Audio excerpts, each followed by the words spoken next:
Group 1 touring cars that were really popular back in the late 70s and early 80s. They really form the backbone of British saloon car racing. And I think they're really popular today, mainly because people actually remember them.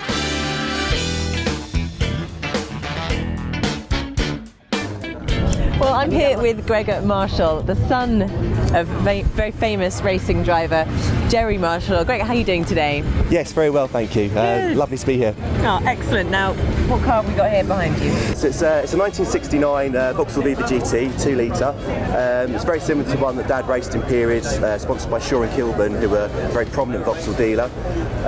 It's obviously got period sponsorship and period decals with Dad's name. And we've had so much positive feedback from people who've come and had a look. Excellent. And obviously, you know that this race is named after your dad, which is pretty special. Yes, yeah, very special. I mean, Dad would be so proud and so humbled that they did do this, and fantastic. It's so nice to see some old cars that are replicas of Dad's and see some old friends and some old family faces.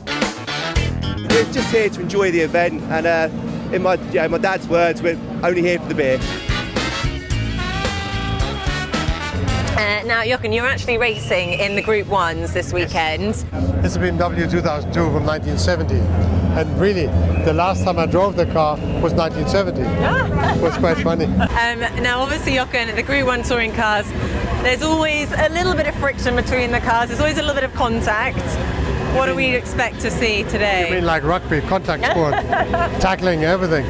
No, we don't want to do that because the cars are expensive enough, and you know, they're treasured pieces of, you know, of art almost for the owners.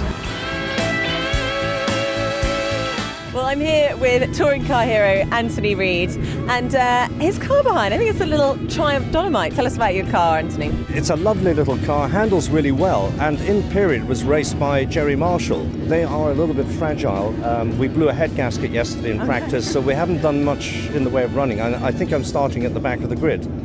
But my teammate, who's the owner of the car, Tim Morley, he's going to start the race and I'm going to finish the race, so we'll see where we get to.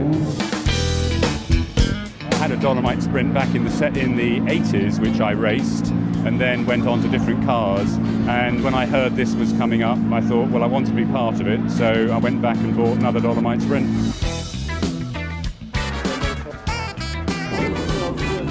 Now, I see we're standing next to your Rover SD1.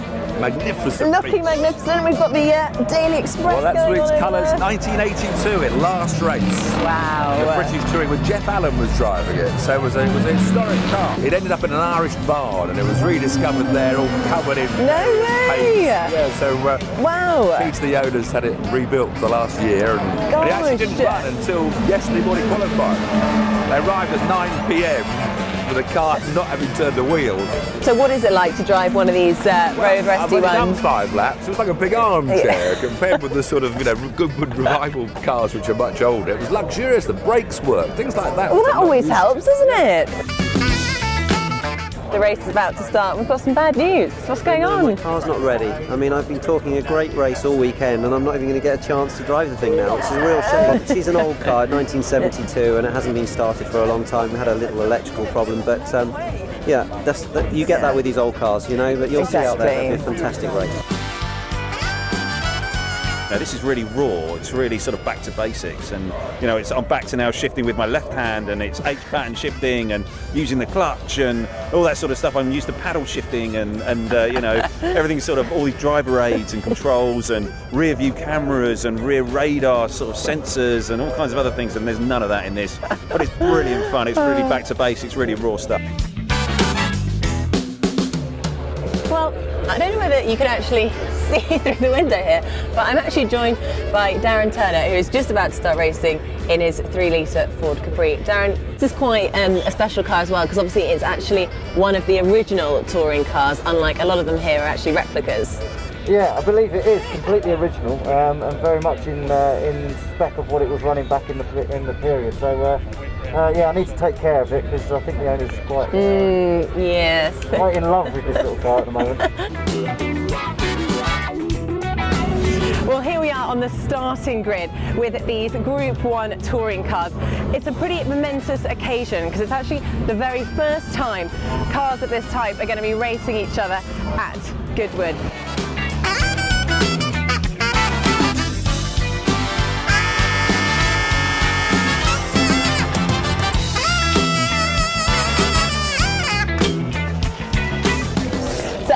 Andrew Smith and Chris Ward, the winners Fantastic, of the Group 1 touring car race. How are you feeling? Really happy. The boys at JD Classics did a great job for us again today. We won the race yesterday. Today we thought it was going to be much harder, but we've still been there and finished on top. Congratulations, second place. How you feeling? Yeah. We had a lot of juice, but maybe 1 or 2 drops were missing to win the race. But we did the best we could, and second is really a good result.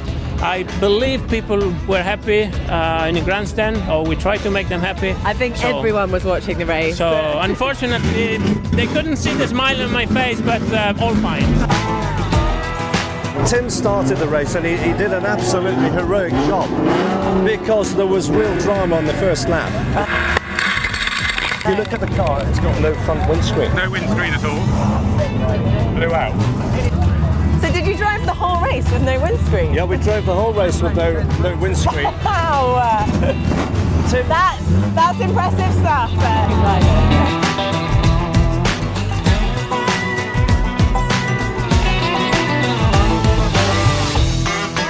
Well, that was the Jerry Marshall Trophy. I've got my ride sorted. And can you just give that back to Emanuele for me? Thanks.